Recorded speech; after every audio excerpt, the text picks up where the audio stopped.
Hasta, hasta que el DJ nos dé... Ahí va. Ahí va. Nos da la voz. Esto vamos a guardar.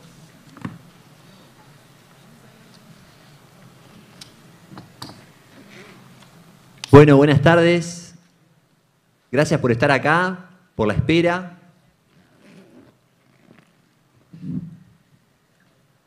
Me toca presentar este excelentísimo y ediento panel. No digo ediento como una falta de respeto, sino justamente todo lo contrario.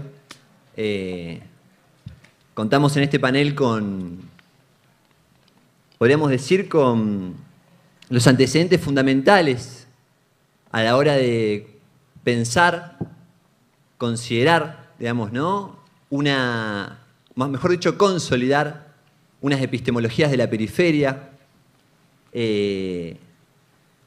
Los expositores que tuve el agrado de poder conversar con ellos y poder compartir, involucran a grandes referentes de nuestra América, como son el caso de Kusch, de Scanone, de Dussel, entre otros y otras.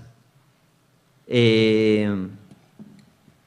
bueno, me parece interesante e importante pensar en esto, ¿no? La necesidad de poder avanzar en la consolidación de una epistemología propia, poder realmente avanzar en la descolonización ontológica de nuestras ciencias. Y en ese sentido me parece interesante rescatar que en los autores, digamos, ¿no? Los principales filósofos que rescatan nuestros expositores, contamos con la presencia de Kusch y Scanone, que de alguna manera ellos parten de un relacionismo ontológico, de una ontología del devenir, y me parece que ahí hay una pista muy interesante para seguir en relación a la posibilidad de cómo se encuentran con otros planteos de otros autores, quizás rezagados del viejo continente europeo, y en esa amplia afinidad pueden haber pistas, pueden haber indicadores de por dónde podría haber una nueva epistemología que a su vez nos permita una plataforma desde la cual formular una alternativa civilizatoria en el marco de la actual crisis que estamos atravesando toda la humanidad, la gran transición geopolítica, el caos sistémico, la encrucijada dilemática, la crisis civilizatoria que también va de la mano de una crisis epistémica y que es condición de posibilidad de que emerja una alternativa en términos epistemológicos. Y América Latina, nuestra América, se presta como un gran caldero para eso. Un gran caldero mestizo desde el cual nosotros podemos, desde aquí, formular una alternativa de amplio alcance. En ese sentido, digamos, yo había nombrado la posibilidad de recuperar a algunos autores rezagados. Es una pregunta en realidad, ¿no? Si tenemos la posibilidad de recuperar algunos autores rezagados del viejo continente.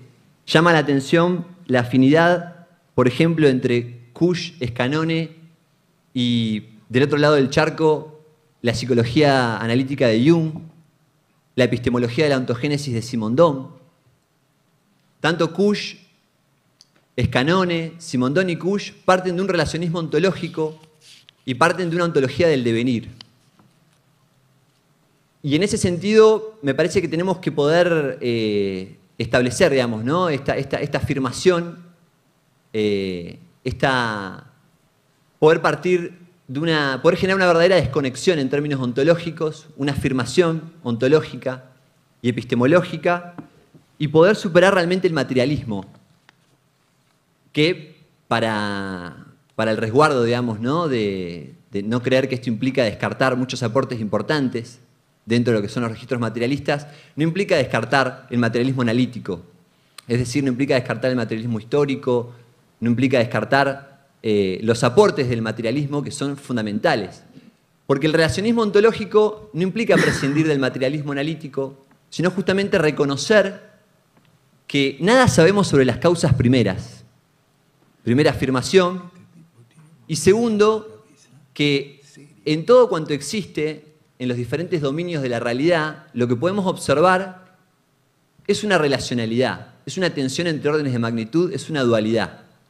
expresan la dualidad onda-corpúsculo, en la física cuántica, la doble hélice del genoma humano, en la biología molecular, unos y ceros en la cibernética, y a su vez la dualidad cuerpo-psique, como una dualidad más de las tantas que estructuran los diferentes y entrelazados dominios de la realidad.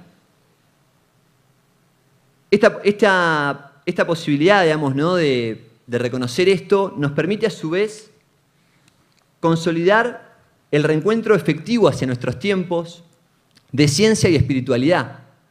En otros términos, porque cuando uno dice integrar ciencia y espiritualidad es como que corre el fantasma de volver a la Edad Media, digamos, ¿no? Dentro de lo que es el prejuicio eurocéntrico, pero no tiene que ver con eso, el reencuentro de ciencia y espiritualidad en otros términos.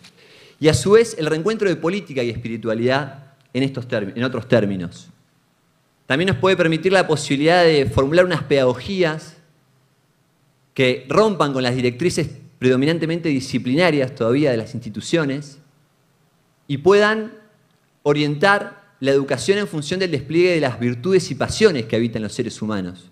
Desde Jung esto podría ser formulado en términos de el reconocimiento de las manifestaciones de lo arquetípico. Porque tenemos alma, porque el alma existe. Y eso no implica un sustancialismo, eso no implica un subjetivismo, sino todo lo contrario, digamos, ¿no? No quiero robar tiempo de los expositores, pues ya creo que me pasé.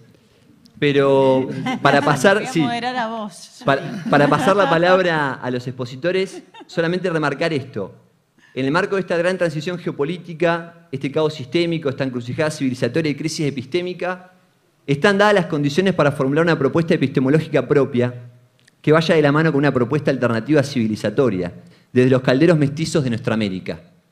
Así que bueno, gracias a todos por ser parte, por estar presentes, por estar siendo. Y para pasarle la palabra a los expositores, digo los tres disparadores que hemos pensado en la mesa, que los expositores tienen libertad de recuperarlas o no, digamos, ¿no? Porque son personas consagradas. Y gente grande. Porque me lo dijeron ellos, yo no lo hubiese dicho. El primero sería, ¿cuál debería ser el punto de partida ontológico de una nueva epistemología de Latinoamérica o de las periferias? Segundo disparador, ¿cuáles serían esas premisas o qué autores fundamentales son necesarios recuperar para una epistemología latinoamericana? Y tercero, ¿qué posibilidad encuentran o no de diálogo con autores rezagados del viejo continente o del norte global? El primer expositor es Mario Casalla. Él es doctor en Filosofía y Letras por la Universidad de Buenos Aires. Ha ejercido la docencia y la investigación superior en la UBA y en la Facultad de Filosofías de la Universidad Nacional del Salvador, Colegio Máximo San Miguel, así como en numerosas universidades públicas y privadas del país y del extranjero. En la UNLA ha sido profesor en el Departamento de Políticas Públicas y ha dictado seminarios para el doctorado de Filosofía en esta universidad. Ha sido asesor del Senado de la Nación y consultor de organismos nacionales e internacionales en materia de cultura, educación, ciencia y tecnología. Se especializó en temas de filosofía contemporánea, psicoanálisis y pensamiento latinoamericano, en la perspectiva de una filosofía de la liberación de la que participó desde sus inicios, a comienzo de la década del 70. Preside actualmente la Asociación de Filosofía Latinoamericana y Ciencias Sociales. Ha recibido varios premios nacionales e internacionales y es autor de numerosos artículos y libros, el último de los cuales es América Latina en Perspectiva, Dramas del Pasado, Huellas del Presente. Mario Casalla. Bueno, muchas gracias Jonathan, muchas gracias a todos los presentes y muchas gracias a esta querida universidad en la cual he ejercitado la docencia, es cierto, como lo recordaba él. Del título del Congreso en general y del título específico de este panel sale el tema que quería presentarle a ustedes. Este congreso se llama Congreso de Pensamiento Nacional y Latinoamericano. Estos dos significantes juntos me inspiraban. Y el tema específico de este panel es epistemologías, en plural, desde las periferias, en plural. Entonces, a fuer de brevedad, voy a centrarme en una epistemología de la periferia que surgió entre nosotros, específicamente en el año 72. O sea, que cumplió hace poco, muchos años, muchas décadas, que es la filosofía de la liberación. En cambio, la teología de la liberación, nuestros primos hermanos, ahí está sentado Francisco como teólogo de la liberación en la cátedra de Pedro, viene de Brasil y viene de Perú. O sea, no quiere decir, hay una escuela argentina que el padre Scanone, que fue socio fundador junto con Kusch, que también lo han nombrado, fue socio fundador de Asofil en el año 73. Les decía que surge concretamente esto. Quiero hablar de filosofía de la liberación, pasado, presente y futuro. Y como docente, y por respeto a todos, quiero atenerme al tiempo que se me ha asignado, por lo cual voy a violar una regla clave de todo docente, que es conversar, hablar. En este caso quisiera compartir con ustedes unas líneas que preparé específicamente para estas jornadas. Esta línea tiene 3 autopreguntas, por así decirlo. La primera que quisiera señalar es cómo vemos el presente de la filosofía de la liberación en el pensamiento contemporáneo y cuáles pueden ser los aportes de mayor interés de una filosofía concebida desde el paradigma de la liberación. Muy brevemente podemos decir, por suerte, que partimos desde un presente y desde un presente viviente. La filosofía de la liberación existe, tiene hoy un corpus, de manera que no hay pregunta más colonial con la que suelen empezar todas las historias o de pensamiento latinoamericano, de filosofía latinoamericana, que es: ¿existe una filosofía latinoamericana? Bien, existe una filosofía latinoamericana. Es tan colonial la pregunta que sería como preguntar si existen ustedes. Ustedes están ahí. De manera que si se hace filosofía entre nosotros y nosotros buscamos no renunciar al título filosofía, eso va a significar algo importante. Este presente es capaz de proyectarse en futuro, que además ya está en marcha. Y la mejor prueba de esto es la presencia de todos nosotros aquí y de interés que ha despertado este mismo congreso. Me dice que había cientos de personas dando vuelta a la mañana acá. Quiere decir que existe una presencia viviente. Y esa presencia viviente es lo que hace que una filosofía pueda existir. Por lo tanto, ya no se trata de si existen o no existimos, como dije, duda colonial por excelencia, sino de cómo existimos y cómo vamos a seguir. La filosofía de la liberación tiene ya un corpus de ideas fundamentales, es decir, que ha conformado un paradigma, un núcleo duro, y distintas, el paradigma de la liberación, y de ese paradigma de la liberación no tiene la exclusividad. Participan hoy una serie de escuelas de pensamiento y distintas disciplinas que con ese nombre o con otros coincidimos en un corpus de ideas fundamentales, enriqueciéndonos a la vez mutuamente, ejerciendo un término afortunado de otro miembro nuestro que está presente para la otra mesa, que es Enrique del Percio, que no se trata tanto de interdisciplina como de indisciplina. En la medida en que nos bajamos del caballo y el campo de la indisciplina, aparece un campo nuevo, que es un nosotros. A su vez, hemos ido conformando instituciones dentro de las cuales realizamos actividades comunes a cualquier centro académico, solo que desde una perspectiva propia y situada, y sin el corset que ese término no pocas veces supone. Además, participamos de ellas también con nuestro aporte y mensaje y atentos a la escucha que esto supone.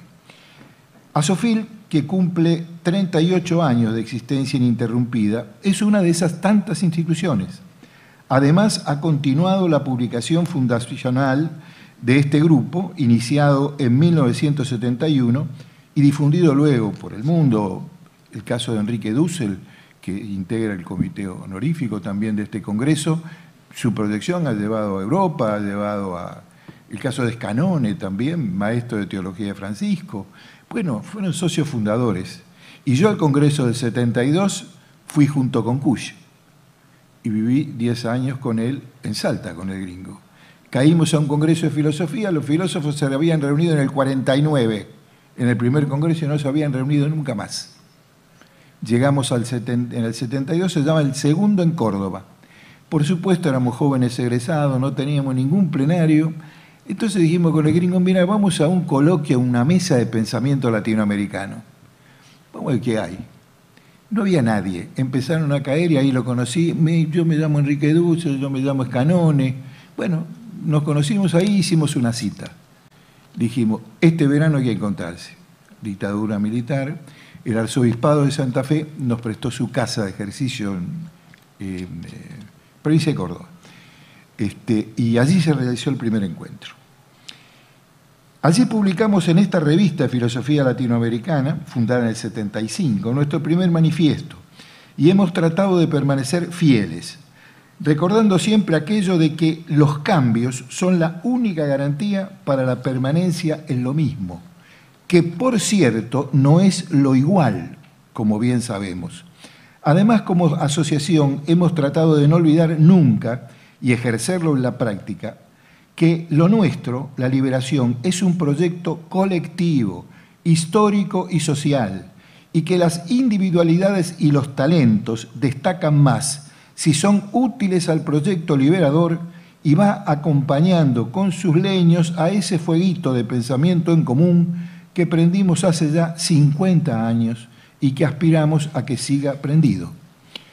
Por eso también Asofil tiene como conducción un consejo académico de 7 personas, me acompaña una de las consejeras ahora, y no tiene un feliz propietario. Yo soy circunstancialmente el presidente y Asofil coauspicia este evento, por eso he querido estar acá.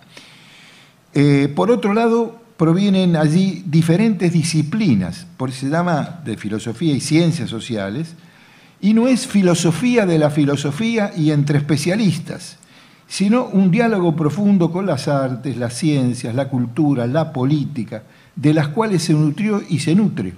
Hay representantes de filosofía intercultural, muy importante, como es el caso de Alcira Lumedo, de las ciencias sociales, de ciencias de la educación, de arquitectura, de estética y de psicoanálisis y psicología. Acá hay varios miembros que van a hablar en otros paneles. La figura de un perro que se muerde su propia cola, una filosofía académica cerrada sobre sí mismo, siempre me hace recordar el único chiste que el muy sabio y serio Kant se permitió a lo largo de toda su crítica a la razón pura, cuando, aludiendo a las discusiones entre dogmáticos y escépticos, que bien vendría para la política en estos días, decía Kant que es algo parecido a que algunos ordeñan el macho y otros ponen el jarro. Y no sale nada.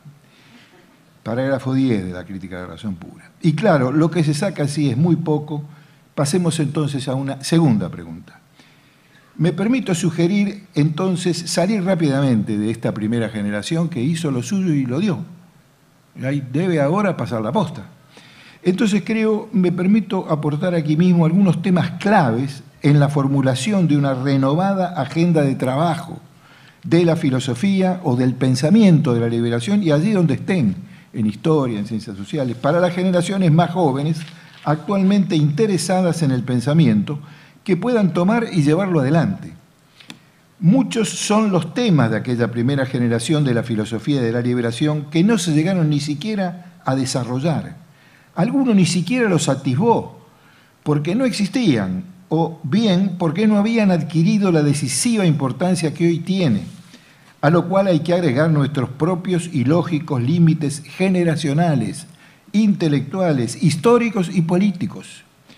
Creo que lo que sí hemos dejado, y hago hincapié en esto, son algunas simples herramientas para volver a abordarlos, lo cual será tarea de todos nosotros y nosotras, viejos y jóvenes, antiguos y nuevos. A fuer de síntesis, enumero 10 temas que están esperando. Están esperando ser tratados desde el punto de vista de la liberación. Y hay cosas ya hechas en él. El primero es el problema de la técnica. y sus impactos sobre el conjunto de la civilización contemporánea. El segundo es la crisis del paradigma capitalista y sus consecuencias políticas y sociales. El tercero son las nuevas subjetividades, géneros y parentalidades en la sociedad global. Es un gran tema del cual aquella filosofía no estaba. Otros fueron las cosas que hicimos. La presencia de lo sagrado y de las religiones en las culturas contemporáneas. En quinto lugar, el mundo del trabajo y su lugar y el lugar de la clase trabajadora en los actuales procesos de liberación y resistencia a las lógicas del mercado. Mañana hay aquí mismo, creo que en esta misma aula, un panel de dirigentes sindicales que realmente se los recomiendo. Va a tratar este tema, las nuevas formas del trabajo, el teletrabajo, una cantidad de cosas que amenaza el trabajo humano, pero el trabajo es una herramienta fundamental. La política en su laberinto, y yo te colocaría ahí un cartel que diga de la administración, de la mera administración, a la emancipación. ¿Qué es hoy hacer política y gobernar? El octavo, habitar la tierra. El arraigo humano en medio de la virtualización y la fragmentación del tiempo y del espacio.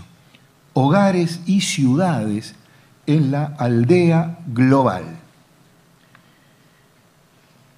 Los dos últimos temas que me parece que quiero enumerar, dejar pendiente, y voy a dejar una copia si necesito, quiere tenerla acá para poder tenerla. Lo noveno es arte y poesía, la cantera siempre oculta de la expresión humana. Hay una estética de la liberación que está allí esperando y en marcha.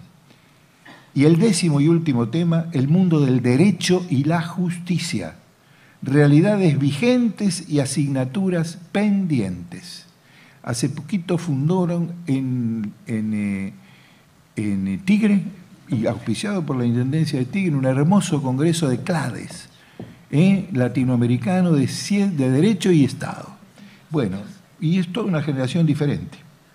Pasemos entonces a la última cuestión. Y acá sí termino. Por último, me permito señalar algunas formulaciones y conceptos de mi propio trabajo.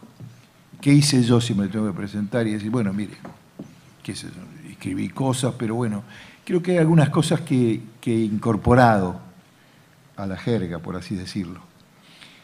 Los que me conocen de más cerca saben de mi especial rechazo a la autorreferencia. Y por esto, no solo por una actitud personal, sino porque contradice la esencia misma de ese nosotros comunitario e histórico que hemos concebido como el verdadero protagonista de una filosofía de la liberación. Ese nosotros tiene un nombre específico, pueblo, y es en su seno que la filosofía realiza su tarea de pensamiento, encuentra sus motivos y va conformando un camino en común generacional dentro del cual cada uno genera y comparte lo que va creando.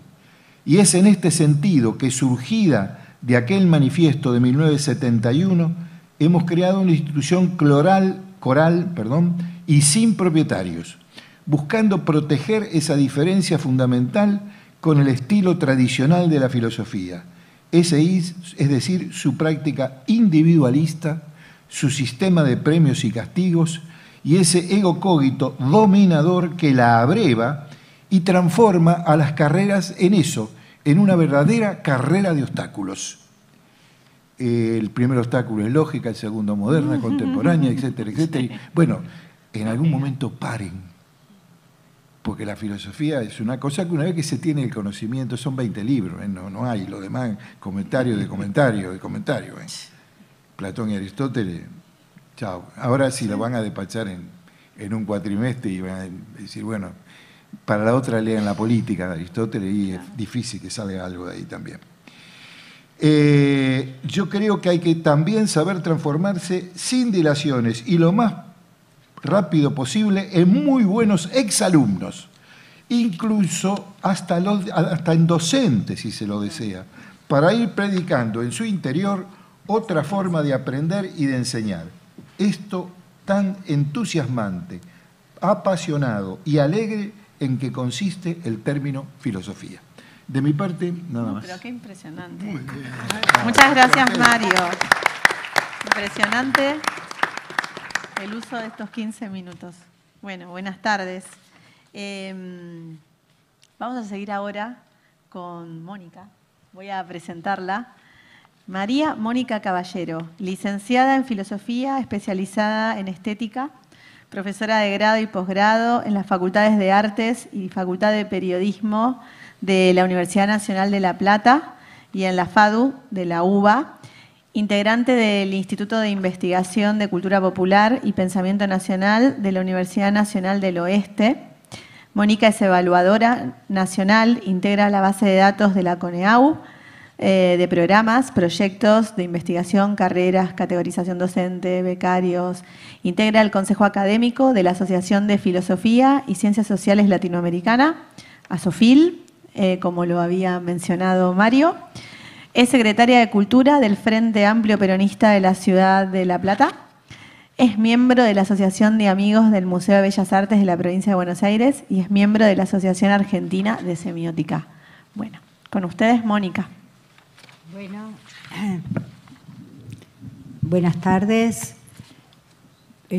Una alegría inmensa de estar compartiendo esta mesa con mis amigos, compañeros, los dos Marios, Mario Porto, con quien transcurrió mucha parte o una gran parte de nuestra actividad profesional, y con Mario Casalla, que bueno, a él no le gusta, pero yo lo considero uno de mis maestros en filosofía, porque a propósito de lo que dijo Mario, la pregunta esa, si hay filosofía en Latinoamérica, yo les quiero contar que durante muchos años, sobre todo una de mi generación y algunas generaciones que nos siguieron, que estudiamos como formación de grado filosofía, nos costaba mucho decirnos cuando nos preguntaban ¿qué sos?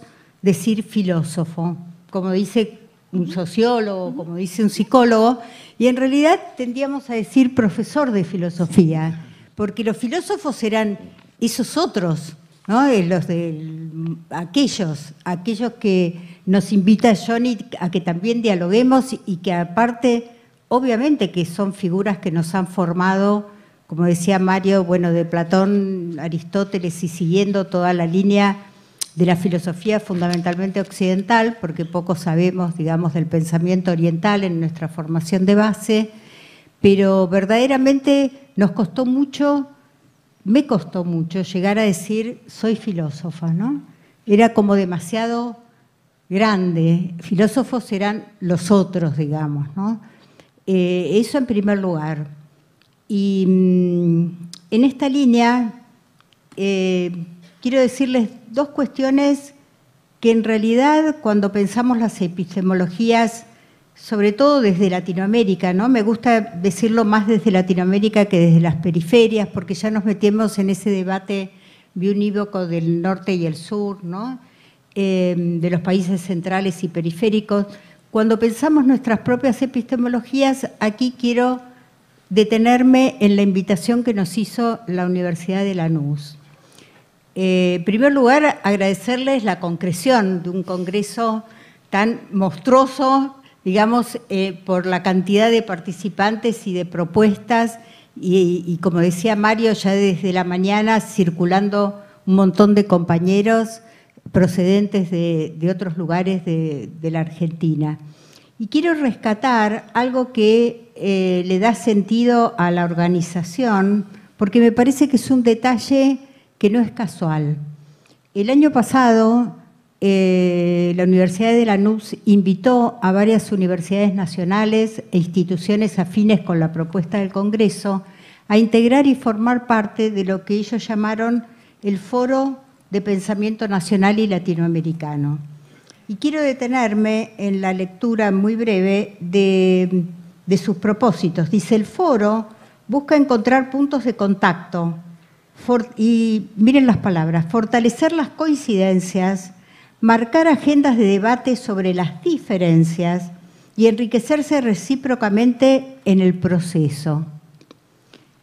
Y más allá del necesario intercambio de ideas en el plano intelectual, alentar una praxis social y política emancipatoria. Bueno, yo les diría que aquí está la clave de algunas nociones fundamentales y conceptos que orientan las distintas actividades políticas, sociales y, en mi caso particular, las cuestiones vinculadas a la estética, ¿no? A esta enseñanza y reflexión. Digamos, muchos de nosotros somos docentes e investigadores sobre estas cuestiones que tienen que ver con las condiciones de producción de los artistas, las condiciones de realización, las obras que circulan y las condiciones de reconocimiento por parte del público.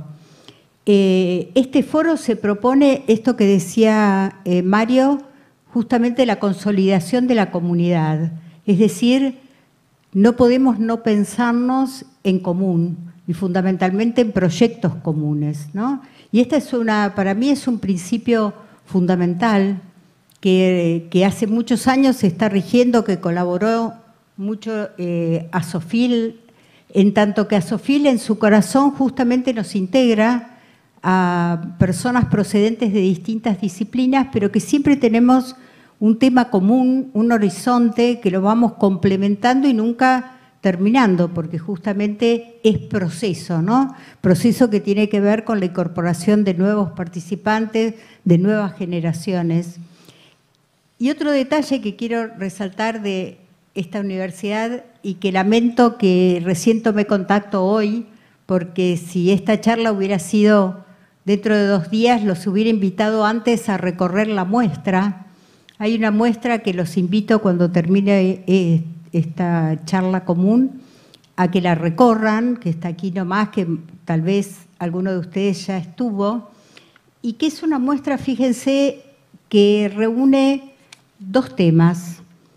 Una muestra plástica instalada, me hacía recordar mi amiga, mi compañera que es escenógrafa, que está instalada en la parte del ferrocarril, ¿no? Sí, donde se arreglaban los trenes acá, ¿sí? Y Gabriela, justamente, miren lo que es la complementariedad de las miradas, porque yo realmente no había reparado, y Gabriela me dice, qué bueno cómo recuperaron este espacio. Y estas obras, una de las muestras es Recuperación Poética del Territorio y está dedicada a Malvinas. Y lo que tiene de interesante, que eso es una movida contemporánea respecto de las muestras, pero es importante que nosotros nos lo hayamos apropiado y lo hagamos con nuestros temas y nuestras preocupaciones. Está la muestra y al lado está la poética de la palabra. O sea, nos van guiando de alguna manera el autor que quiso, a través de su obra, poner en consideración con sus posibles lectores, que somos nosotros. Otra muestra que está ahí presente, impresionante también, tiene que ver con los bombardeos de la Plaza de Mayo. Es decir, fíjense ustedes, artistas que están, conectemos esto con lo que decía Mario, eso que está pendiente ya lo están realizando nuestros artistas, ¿no? Que tendríamos que profundizarlo, pero es tomar aquellos temas que tienen que ver con nuestra historia, con nuestra tradición, con nuestra memoria y volverlos obra a través de su modo de formar, ¿no? De sus propias poéticas.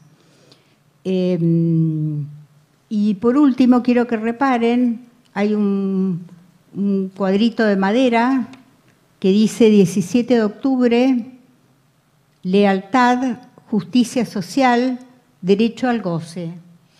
Bueno, me parece que eso reúne también los temas que nos ocupan y nos preocupan en nuestra contemporaneidad y que el arte tiene muchas cosas que decir en relación con esto. Bueno, y efectos también de ser respetuosa de los tiempos, porque todavía nos falta la palabra de Mario. Me gustaría repensar algunos conceptos claves y un poco a pedido de Johnny, que nos decía, bueno, qué autores, en mi caso particular, autores argentinos y latinoamericanos sus textos me han servido de pretexto, tanto para mis investigaciones como para conversar con nuestros alumnos. Bueno, lo tenemos aquí a Mario Casalla, Rodolfo Kusch, Ticio Escobar, un filósofo paraguayo, Nelly Richard, una filósofa chilena, por nombrarles, y luego también, cruzando el charco, como dice Johnny, el pensamiento italiano que vino de la mano de mi maestra en estética, Rosa María Ravera, de la cual también lo interesante de Rosa María que justamente se permitía ese diálogo, ¿no? El diálogo con lo más elaborado de la estética, vinculado con lo más cotidiano, ¿no? También es muy interesante aquellos investigadores que nos formaron en ese doble camino, ¿no? No solamente el desarrollo de lo intelectual, sino la propia praxis, ¿no? La complementariedad con la vida cotidiana. Sobre todo les digo a nosotros en la filosofía, que como decía también otro maestro argentino, Héctor Mandrioni, lograr que todo aquello que pensemos e interpretemos y todo ese momento de separación que hacemos de la realidad, justamente ese movimiento de abstracción, de poder conectar conceptos, todo eso tiene que servir, si no es un simple juego de avalorios, y en realidad de alguna manera nos hace volver a la realidad para mejor comprenderla, ¿no?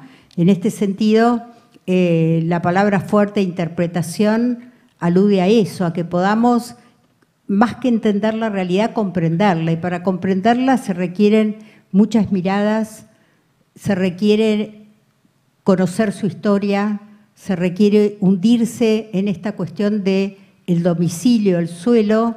Y como dice Rodolfo Kusch, digamos, si uno está domiciliado y vive en un lugar y tiene vecinos y comparte una serie de símbolos con su familia, con su sociedad, con su trabajo, bueno, no se puede ser indiferente a lo que allí acontece.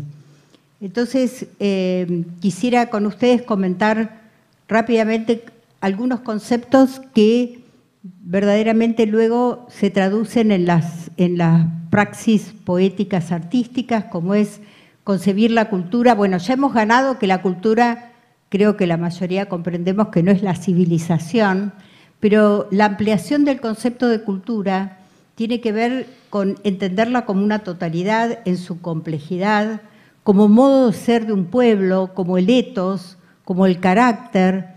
Y esta palabra ethos también nos lleva a la cuestión de la ética, de la decisión, ¿no? La cultura es también una toma de decisión, es en este sentido una estrategia para vivir mejor. Y me gusta un poco las palabras del peronismo cuando dice para ser felices, ¿no? Digamos, todo este movimiento, este proceso cultural de poder comprendernos y de poder formar comunidad tiene que ver en función de lograr una mayor felicidad para el pueblo. Otra cuestión sumamente interesante que también rompe un poco esta dualidad es en esto ha colaborado el pensamiento antropológico contemporáneo, pero lo han profundizado muchos de nuestros filósofos, es una comprensión de la totalidad en el sentido del sujeto cultural, ¿no? También nuestra formación de base, o más que nuestra formación, si indagamos el imaginario cultural que nos rodea, está muy presente esta dualidad entre mente y cuerpo, entre pensamiento, razón y sentimiento. Y en el campo de las artes ha influido mucho la cuestión de la división de roles, ¿no? Las ciencias de la razón y las artes en el campo del hacer. Tanto es así que, por ejemplo, en nuestras facultades de arte están los talleres donde se hace arte y están las materias teóricas, ¿no? Que son las materias. Yo tenía un compañero de música que decía, uy, ahí va Mónica, la del pensar. Entonces, y lo cual es verdaderamente a medida que uno conoce y convive con nuestros colegas y he tenido el privilegio de trabajar en la Facultad de Arte, conoce todo la fundamentación y el aspecto teórico formativo, que, por lo tanto en un taller donde se hace hay fundamentación teórica, hay reflexión, hay pensamiento, y el campo de las materias teóricas, como decíamos nosotros, aquí la veo a Gabriela, como decimos nosotros a los alumnos, en realidad hay que concebirlo como un taller también. ¿Un taller de qué? Y un taller en el cual, como les decía antes, los textos sirvan de pretexto para ese alumno que está estudiando artes visuales, música, cine o audiovisual, multimedia, también utilice los conceptos o que ciertas nociones le sirvan para poder producir, en este caso, un discurso estético propio. Así como toda artista anhela producir obras que revelen su estilo, ¿no? La búsqueda de un estilo propio, bueno, la herramienta de la estética, las reflexiones, sirven para producir un discurso estético propio. Y en esa recorrida rápida que hice recién de esta muestra tan interesante que tenemos aquí a mano, el apoyo de la palabra poética junto con la imagen nos va mostrando realmente un recorrido en el cual uno puede disfrutar, gozar, comprender desde dónde el artista hace la obra y en muchos casos, y algo fundamental, es comprender la obra desde el lenguaje mismo.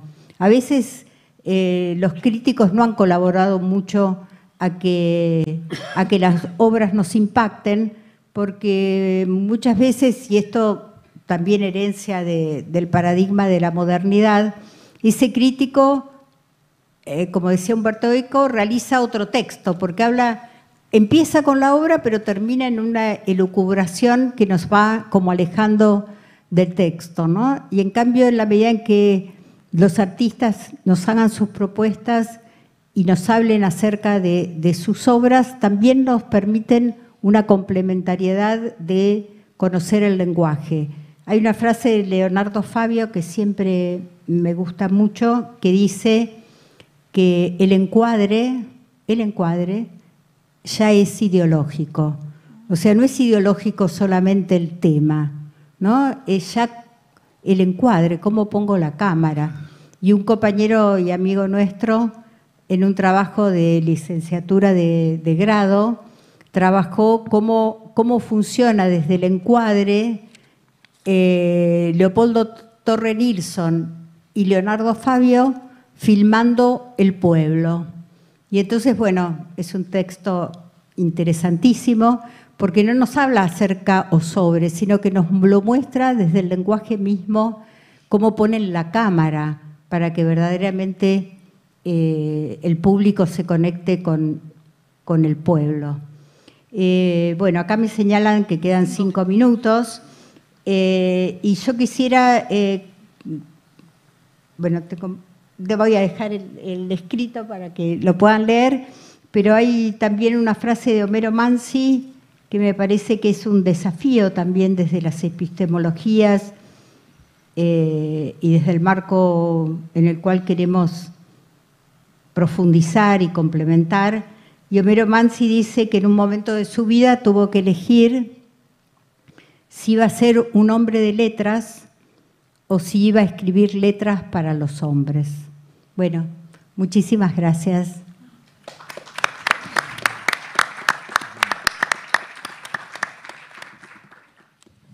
Bueno, muchas gracias, Mónica. Y muchas gracias por el uso del tiempo a Mario, a Mónica, y esperamos lo mismo de vos, Mario 2. Mario 2. Bueno, Mario Porto. Mario Porto es profesor concursado de esta universidad, de la Universidad Nacional de Lanús. Es coordinador junto con Francisco Pestana del Seminario de Pensamiento Nacional Latinoamericano que se dicta en esta universidad. El Seminario de Pensamiento es un seminario que está en todos los planes de estudio de las carreras de pregrado y grado y es requisito de egreso de las titulaciones en instancia de pregrado. Mario, además, es consejero superior por el claustro docente en nuestra universidad. Es actualmente subsecretario de Relaciones Internacionales e Institucionales de la provincia de Buenos Aires. Ha sido diputado nacional también. Ha estado frente a la Dirección General de Cultura y Educación de la provincia de Buenos Aires. Mario es historiador, egresado del Instituto Superior de Profesorado Joaquín B. González. Bueno, Mario. Gracias. Bueno, ¿cómo le va? Muy buenas tardes. Bueno, como soy miembro de la casa, nos agradezco la invitación y voy a cumplir Muy bien. el tiempo. Muy agradecido de estar acompañado de Mónica y de Mario, que quiero mucho a ambos. Bueno, voy a hacer una exposición que va a plantear algunos interrogantes, algunas cuestiones, y tenía pensado también una agenda de temas para el pensamiento nacional latinoamericano, que ojalá completen la que ya planteó en 10 puntos Mario hace un ratito. No lo habíamos pensado en conjunto, pero va a salir una agenda amplia. El primer interrogante que quiero plantear es es un interrogante educativo que viene de la educación, a la que me dedico bastante. Y donde yo me planteo que si lográramos tener la mejor escuela, ¿no? En general, cuando uno va a dar charlas sobre educación, la agenda de las necesidades y las propuestas son cuantiosas.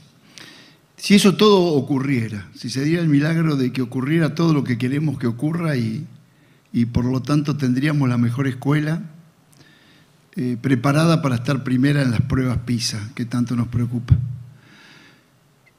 ¿Para enseñar qué, no? Sería la pregunta. Yo diría algo más desafiante, para enseñar cómo y para enseñar desde qué matriz de pensamiento.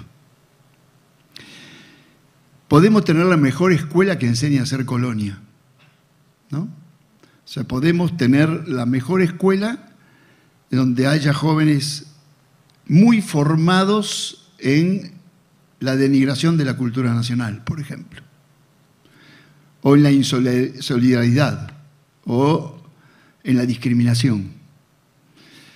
Entonces, a mí este tema de lo que serían las matrices de pensamiento es lo que voy a tratar de abordar. Vinculado a algo que recién planteó Mónica, que yo llamaría desde qué teoría de la interpretación vamos a pensar nuestros problemas. Entonces voy ahora a plantear algunas cuestiones, que no sé si son certezas, pero que van a ir alrededor de este interrogante. Y luego voy a hacer una pequeña introducción y luego voy a plantear 7 cuestiones alrededor de 7 pensadores nacionales latinoamericanos. Estas cuestiones están vinculadas a la necesidad de reconstruir en su integridad histórica a América Latina, ¿no? Porque, bueno, desde hace más de 500 años tuvimos un horizonte histórico que fue emergiendo desde un nuevo patrón de poder y desde un nuevo mundo central, ¿no? Pero destaco que la resistencia a esa realidad generó un pensamiento latinoamericano original y profundo. Y fue esa resistencia lo que hizo inviables tesis como la del fin de la historia, por ejemplo. Y por lo tanto, yo destaco que en América Latina se ha producido una de las más eficaces y profundas críticas del eurocentrismo. Y que fue un modo de producir subjetividad, imaginario, memoria histórica, y producir un conocimiento desde otra mirada, ¿no? Lo que diríamos nos permite ver algunas cosas de una manera y no de otra manera. Desde ahí quiero plantear 7 cuestiones que me parecen interesantes para abordar desde el pensamiento nacional latinoamericano. Y lo voy a hacer referenciándome en autores en cada cuestión. La primera, desde Jorge Bolívar, pensador argentino, porque él plantea, a mi gusto, muy interesantemente el tema del pensamiento latinoamericano y las resoluciones estratégicas de las políticas latinoamericanas como marginalidad, o presentadas como marginalidad. Este desarrollo histórico que daba en América Latina respuesta a sus problemas estructurales, muchas veces fue observado como fenómeno predominantemente marginal. Hoy se sintetiza en esa palabra tan desgastada como populismo, pero fue utilizada con otros conceptos también, ¿no? ¿Por qué? Y porque son mostrados como manifestaciones políticas inferiores, ¿no? Poco originales, mezclas raras de ideologías superiores, o como productos híbridos, o si ustedes quieren, copias malas de los modelos originales y puras que dio Occidente. Y la verdad, como dice Bolívar, son procesos interesantes, descolonizadores, que desarrollaron lo que podríamos llamar un sistema de ideas de liberación que se opusieron a ideas o ideologías universales que fueron prácticas mundiales de dominación. Entonces, primer cuestión es el tema del pensamiento latinoamericano como una propuesta de sistema de idea de liberación original, no impuro, sino propio, frente a otras sabidurías universales. Segunda cuestión, y aquí voy a tomar como guía de esto a Manuel Ugarte, ¿no? Manuel Ugarte, en el diario Patria, presentó un programa de corte nacional cuyos puntos principales eran la neutralidad, la industria, la cultura nacional, el antiimperialismo y la unidad latinoamericana. Interesante, nos deja para hoy una agenda. En 1923 escribió un artículo, Ugarte, que se llamaba El Nuevo Nacionalismo, y en él afirmaba que había dos ideas muertas, el internacionalismo ciego y el nacionalismo cerrado. Y se pronunciaba así por un nacionalismo democrático y por una democracia nacional que era la única solución posible en una época en donde el advenimiento de la hora de la espada era bastante interesante o atractivo para algún sector del pensamiento nacionalista argentino. Me parece que nos ubica en un muy buen eje esto de ni nacionalismo cerrado ni internacionalismo ciego. Tercer cuestión, y aquí lo toma Eduardo Gruner, que es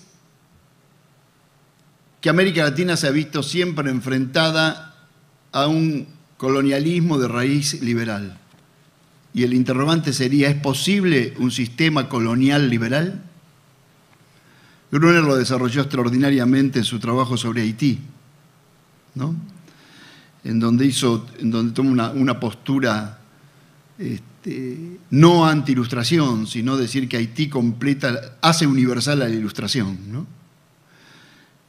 Pero ahí me parece que es un gran tema para el pensamiento latinoamericano, esa tensa contradicción entre las muy ilustradas declaraciones de promoción de las libertades individuales, características de la modernidad liberal, y el sistema colonial, que imponía trabajo forzado y obligatorio o severas restricciones a la acción individual, ¿no? Volviendo al primer punto, volviendo a Jorge Bolívar dice una cosa que a mí me atrajo mucho, porque él dice que si como decía Lenin, el izquierdismo es la enfermedad infantil del comunismo, el derechismo es la enfermedad senil del liberalismo, ¿no? Está bueno. En cuarto lugar, un interrogante de Leopoldo Sea, como cuestión que me parece interesante, sobre cómo el hombre americano puede participar activamente en la cultura occidental. Y aquí aparece un tema que voy después a reiterar sobre el tema de Occidente, ¿no? Pero América, decía Sea, lo voy a decir textual porque me parece que es muy interesante esto, dice: América debe imitar a Europa en esa capacidad de ser original, ¿no? O sea, imitamos todo de Europa menos en ser originales. Y por lo tanto la originalidad, que es enfrentar a la propia realidad para tomar conciencia de los problemas y buscar soluciones adecuadas, es un camino que el pensamiento latinoamericano tiene que abordar. Si no, uno se resigna a hacer la barbarie, ¿no? Y estar en los confines de la cultura. Y por lo tanto, aceptar que somos los bárbaros, o los salvajes, o los primitivos, o los desterrados. Y esto nos lleva, y hago aquí un paréntesis, antes de ir a otro autor, que es esta tan trillada y conocida por todos nosotros antinomia entre civilización y barbarie. Digo, desde aquella postura sarmientina a la refutación extraordinaria que un siglo después le hizo Jauretche, como antítesis. Pero tal vez sea hora de pensarnos como civilización, no imitativa, sino original y distinta, y poder pensarnos no desde el orgullo de la barbarie, sino de la posibilidad civilizatoria. Esto lo plantea otro autor que ustedes seguro conocen, que es Darcy Ribeiro, que dedicó gran parte de su producción a ofrecer respuesta a estas cuestiones, ¿no? Esa pregunta de ¿es América una civilización o puede serlo? Por lo tanto, el tema civilizatorio yo creo que es un tema que debemos abordar el pensamiento latinoamericano, ¿no? Ribeiro decía: los latinoamericanos son hoy el producto de 2000 años de latinidad, mezclada con poblaciones mongoloides y negroides, con herencias de múltiples patrimonios culturales cristalizados bajo la compulsión de la esclavitud y la expansión salvacionista ibérica. Es decir, que son una civilización tan vieja como las más antiguas en que respecta a su cultura, y a su vez constituyen pueblos nuevos como los más recientes en cuanto a etnias. El patrimonio antiguo se expresa socialmente en lo que tienen de peor, decía Darcy Ribeiro. Enrique Dussel, que ya ha sido muy nombrado, ha ensayado muchas lecturas sobre este tema. Sobre el tema de cómo latinoamericanos, la reflexión es qué es lo que somos como cultura, ¿no? Y de qué modo sobreviviremos, dice textual Dussel, como latinoamericanos en la universalización de la técnica contemporánea. Y este hecho de no dejar de tener un lugar en la historia, de no caminar por fuera de la historia. Por último, séptima cuestión, el tema de la cultura ya lo planteó Mónica.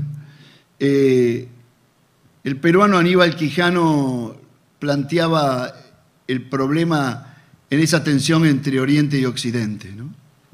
Y él hablaba de una geografía del poder, ¿no?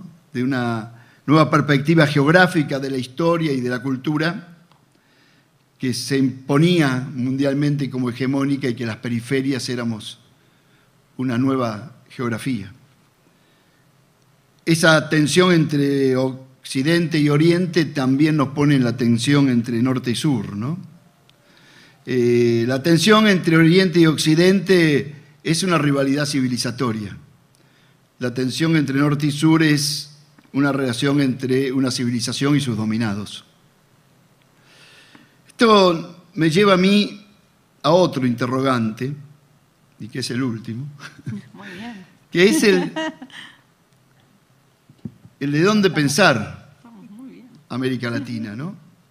y preguntarnos, y no lo vamos a resolver acá, y yo no lo tengo resuelto, pero si somos Occidente, ¿qué Occidente? Y si somos Occidente y Sur, ¿cuántos somos el sur de Occidente y el Occidente del sur? ¿No? Jorge Bolívar utilizaba otro concepto, el tercer mundo. Él decía, somos el Occidente del tercer mundo y somos el tercer mundo de Occidente. Y yo lo pienso desde el sur, suplantando tercer mundo por sur. Y dejo en este interrogante también otra cuestión que a mí me interesa plantear acá, y que ojalá se dé el debate. Una es sobre si el pensamiento nacional es un pensamiento argentino, ¿no? O el peligro de un pensamiento nacional argentinocéntrico. Y por el otro lado,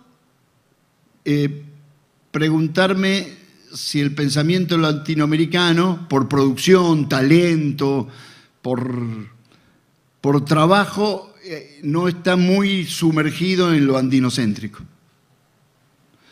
Y entonces mi planteo que dejo aquí abierto es qué podemos aportar desde el Río de la Plata, ¿no? ¿Cuánto podemos construir desde el pensamiento rioplatense? No para oponernos al pensamiento andino o a otras expresiones como las caribeñas o tropicales, sino para hacer un aporte más a ese mestizaje que dé en la diversidad un proceso civilizatorio interesante. Creo que lo que hacemos pensamiento latinoamericano en estas orillas del Atlántico Sur, tenemos que pensar desde el Río de la Plata, porque hay mucho que rescatar allí, ¿no? Desde Artigas y Dorrego en adelante. Por último, una agenda de temas que actúe como contradicción a la herencia colonial o a esas raíces contemporáneas que tiene la herencia colonial, y en la que se sumerge permanentemente la crisis de nuestro continente. Y yo voy a plantear 7 u 8 temas que me parece que el pensamiento latinoamericano tiene que abordar. Uno es el tema de la unidad, ¿no? La teoría de la integración frente a la herencia de la fragmentación. En segundo lugar, un tema que se aborda mucho, con lo que lo hago es subrayarlo, porque no tengo nada de original yo al plantearlo, que es el de la dependencia, ¿no? El tema de cómo construimos un pensamiento independiente o emancipatorio o liberador frente a nuestra colonialidad o nuestra dependencia, en la que tanto trabaja hoy la filosofía de la liberación. En tercer lugar, me parece que un tema del pensamiento latinoamericano tiene que ser la cuestión democrática. Porque aparte las dictaduras nos han mostrado que no es la democracia un medio, sino ya es un objetivo en sí mismo, ¿no? Yo me formé en un pensamiento que subordinaba a la democracia. Había otros caminos para llegar al objetivo. Me parece que la cuestión democrática frente a una herencia oligárquica que se expresó desde repúblicas muy restringidas hasta dictaduras militares, es interesante que lo planteemos. Creo que el tema de la gobernabilidad del sistema político latinoamericano es un tema del pensamiento. Como decía García Márquez cuando asumió el premio Nobel, ojalá que alguna vez a nuestra originalidad en la literatura también premiemos cuando pensamos soluciones distintas en circunstancias distintas. El tercer tema, el cuarto tema, es el de las desigualdades. América Latina nació y sigue siendo el continente más desigual, y me parece que el pensamiento latinoamericano tiene que plantear la cuestión social profundamente, o continuar planteándola porque tiene una rica tradición esto. Yo creo que otro tema es el tema de la monoproducción o de la primarización de nuestras economías, lo que yo diría una filosofía de la economía, una filosofía del modelo de desarrollo. Y 3 temas más que creo deben ser abordados en una agenda contemporánea. Uno es el racismo, el otro es las discriminaciones de género, ¿no? Todo lo que ha aportado a las luchas feministas en las últimas décadas, y también el cuidado del medio ambiente en un continente donde las economías extractivistas lo han destruido y donde han sido un camino de crecimiento, ¿no? Nuestros modelos de crecimiento fueron o destruyendo la naturaleza o explotando la mano de obra. Por lo tanto, me parece que la cuestión de la unidad, la cuestión nacional, la cuestión social, la cuestión democrática, la cuestión del modelo de desarrollo, la cuestión de la integración antidiscriminatoria y la del medio ambiente es una agenda que yo propongo para completar otras agendas que se están planteando. Si la verdad queremos salir de la antinomia civilización y barbarie, tenemos que pensarnos civilizatoriamente, nos tenemos que pensar antiimperialistamente, porque esa es una de nuestras mejores tradiciones. Tenemos que pensarlos latinoamericanamente o latinoamericanistamente, porque eso es, antes Mario al principio de todo de la charla planteó el Foro del Pensamiento Nacional Latinoamericano, y en una época nuestro seminario se llamaba Nacional y Latinoamericano, y discutíamos si era nacional por un lado y latinoamericano por el otro, le sacamos la I, y ahora quedó Pensamiento Nacional latinoamericano, pero ¿eso qué implica? Pensarnos latinoamericanamente o pensar latinoamericanamente. Y si nosotros creemos que el eje ordenador de una comunidad es la justicia, pensarnos justicialistamente. Eso me parece que es una posibilidad de agenda de discusión para un tema que va a ser clave para el destino de nuestro continente. Muchas gracias.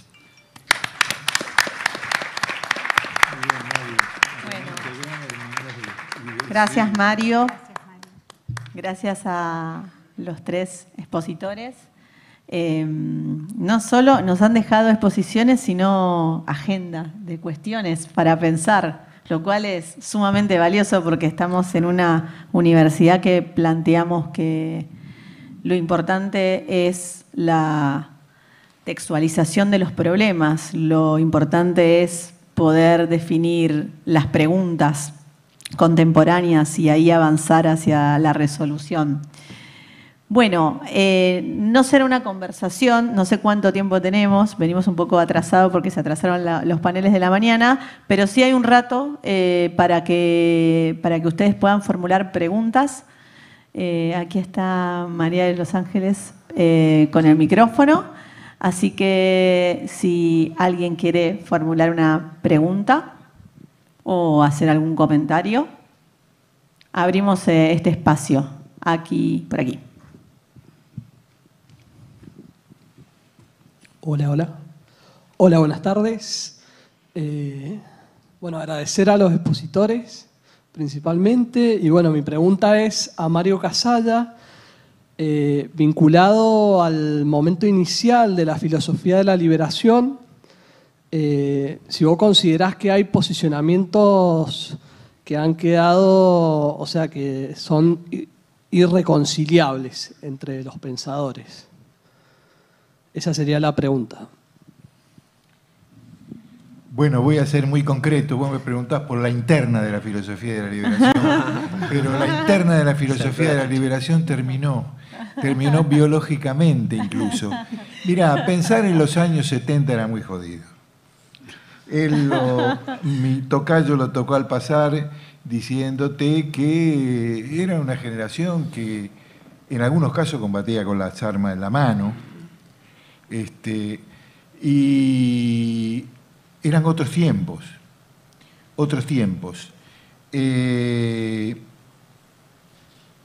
Sí, había una contradicción, pero esa contradicción esencialmente había una serie de personas, como caso mío, Kush, que no proveníamos de la Iglesia y que éramos declaradamente peronistas.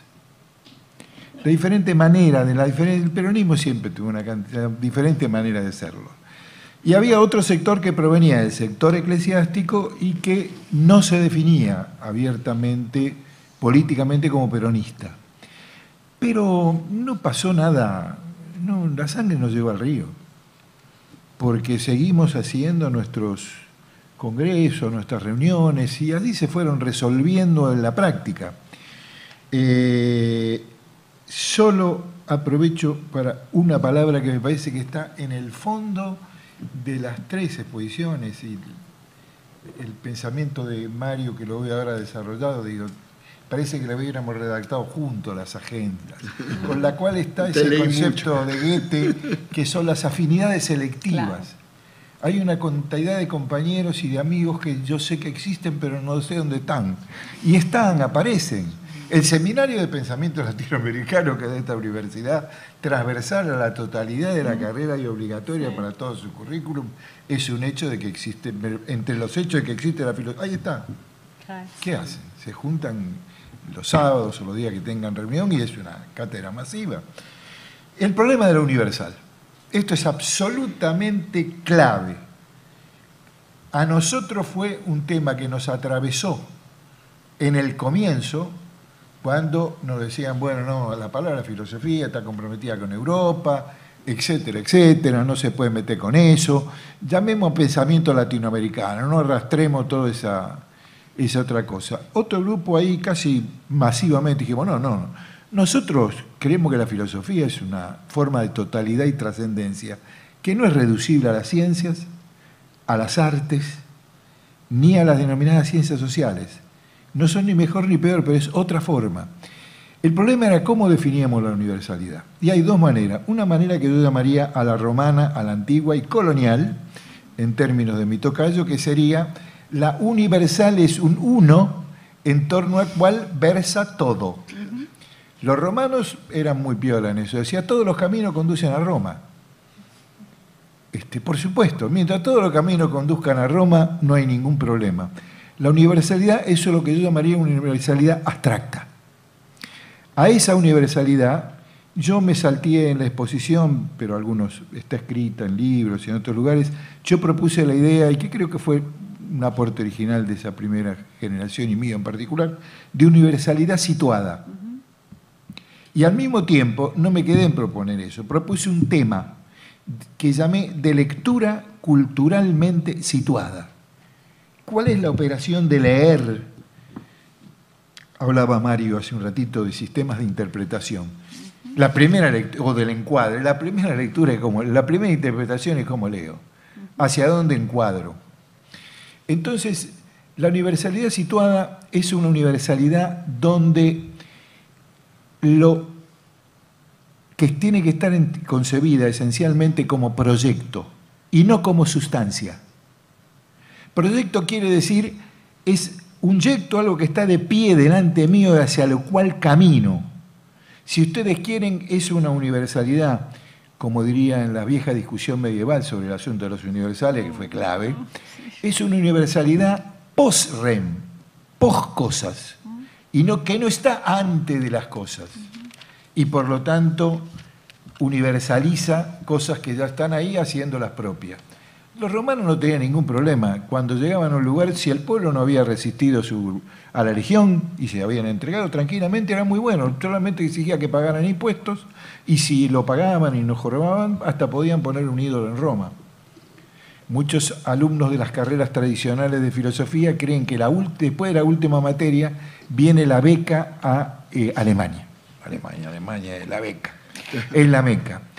Yo he estado en Alemania y he enseñado en Alemania y he descubierto una cosa muy importante, que si uno va a querer estudiar Kant con los alemanes dicen, sí, como no hay ningún problema, mire, le damos una beca, vaya a Königsberg, están las obras, el archivo, los Kant Student están acá, se pueden comprar, ver. Y tuve una experiencia absolutamente diferente cuando yo apliqué el método de Hegel a lo que llamé una América, y lo publiqué después como un libro que está acá en la biblioteca, que se llama América en el pensamiento de Hegel, admiración y fracaso. Hegel dice barbaridades de América, no había venido a América. Y la dice en un libro clave, que es La filosofía de la historia universal, 500 páginas, donde Hegel lee desde la polis griega a lo que él consideraba el fin de la historia. La idea del fin de la historia está ahí. Hegel daba todos los años un curso de filosofía de la historia. El último, en 1831, murió víctima de una epidemia de cólera ese año. Siempre terminaban igual los cursos. Le decía, hasta acá ha llegado el espíritu del mundo, les deseo una vida buena y feliz, todo se ha realizado. Napoleón esparció por Europa los ideales de la Ilustración francesa y yo, Hegel, pensé lo que Napoleón ejecutó. Solo me resta desearles una vida buena y feliz. Bueno, cuando yo tuve que hacer la tesis de doctorado, que después se transforma en un libro, digo, tengo que agarrar una parte. La introducción, hay algo que se debe a los manuscritos del propio Hegel. O sea, están escritos en alemán por Hegel. Eso es de él. Porque el resto está armado con, no había grabadores, con apuntes de los alumnos. O sea que dicen diferentes cosas. Pero dije, voy a agarrarlo ahí. Porque esto, el primer alemán que me diga, acá lo escribió Hegel. Hegel, por ejemplo, dice, para Hegel América es naturaleza, espíritu fuera de sí. Por lo tanto, dice, en América me han dicho a mí que hay enormes ríos que, claro, como todavía no han evolucionado, no encuentran el cauce y se derraman por toda la parte que es americana, central. Es decir, estaba pensando en el Amazonas. Dice que en América hasta los pájaros cantan mal. Me han dicho que los pájaros americanos, como cantan los pájaros, cantan repitiendo el sonido de los hombres, como la voz de los hombres, los indígenas hablan con sonidos guturales, pierden el canto. E incluso me han dicho que en las misiones jesuíticas los sacerdotes tienen que tocar la campana para que los indígenas cumplan con sus deberes conyugales, porque si no, no se reproducen. Animales que llevamos allá, el león perdió la melena. No tenía idea que había un puma americano. Y dice, no, perdió la melena el león. Y lo otro es que no tienen animales grandes. No hay un animal grande como el elefante, dice. Entonces, por lo tanto, América será la tierra del futuro, pero ahora es naturaleza. ¿Y cuándo lo será? Cuando el norte, protestante y industrializado, termine de ocupar su territorio, se va a dar una lucha entre el norte y el sur. Y esa lucha será donde por fin todo el continente americano entrará en la historia. O sea, yo traté, y eso lo hice y termino, con uno de los 2 seminarios que di acá en el doctorado en filosofía. Un seminario fue un intento de lectura del libro Facundo, de determinados capítulos del Facundo, desde el punto de vista de una filosofía latinoamericana. Entonces encontramos algo perfecto, que la dialéctica civilización-barbarie, que inventa Sarmiento. Sarmiento después al final, el Sarmiento viejo que vive en el Tigre, decía en el Facundo he mentido a designio. Bueno, y leímos el Facundo. Y lo leímos con un método de lectura, ¿no? Fue una cosa muy fructífera. Y el otro fue este seminario, ese seminario sobre la filosofía y la historia de Hegel, que di una parte con ellos acá, y cuando yo publico esto, una parte se traduce al alemán, para mi sorpresa. Me avisan, y la Universidad de Berlín, cuyo rector era cuando Hegel enseñaba Humboldt, que sí había venido a América, y le dice, ya quisiera usted comerse una buena chuleta de carne americana. Le dice, usted no lo conoce, por lo tanto está inventando esto. Y me invitan a la universidad, que existe la Humboldt Universität, está en una calle que se llama Unten der Linden, sobre la línea. Esa línea después separó a Alemania Oriental de Occidental. Y encontré tipos que estaban absolutamente interesados en eso. O sea, la filosofía latinoamericana tiene una vocación de universalidad que ellos pueden entender perfectamente. Además, Europa está en una crisis terminal de lo suyo.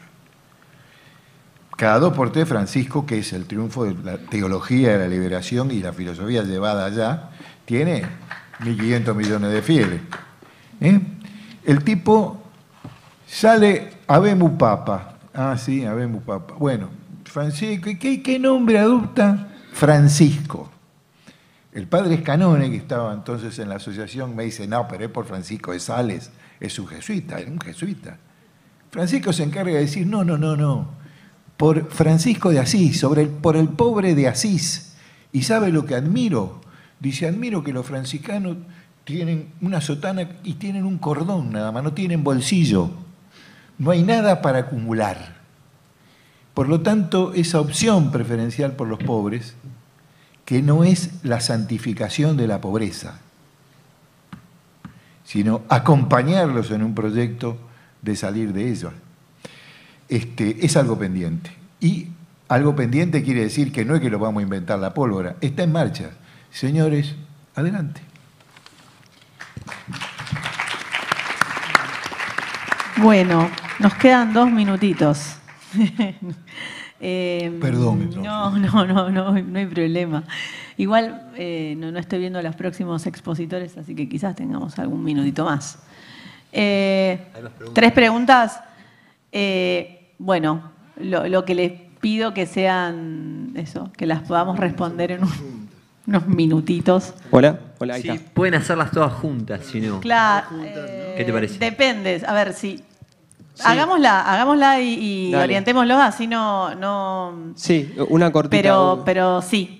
Sí, primero, bueno, que Hegel, si viene a Lanús, no dura 20 minutos, pero bueno. No, una pregunta porque hablaron mucho de autores y hay algunas tradiciones que vienen ahí del materialismo también y hablaron del tema de la teología de liberación, pero siento que quedó un poco el tema de la conciliación, ¿no? entre lo espiritual y la academia, como un problema que todavía sucede, ¿no? y que quizá desde Teología de Liberación hay una experiencia posible, pero que me gustaría saber más desde qué otros lugares se puede pensar y profundizar eso, porque hay muchas otras formas de espiritualidad en América y en el resto del sur global que también, digamos, necesitamos poder hacer que se reincorpore, ¿no? esa alianza entre la intelectualidad y la espiritualidad y no como algo escindido. Bueno, ¿quién quiere responder? Es amplia la pregunta, es muy amplia. No, ya está. No, ¿quién quiere? A ver las otras preguntas. Ahí va María Ángeles. Vamos a apurarnos.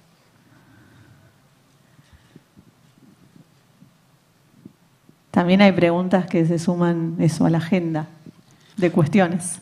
Buenas. Una pregunta breve para ser preciso y que tengan tiempo de contestar.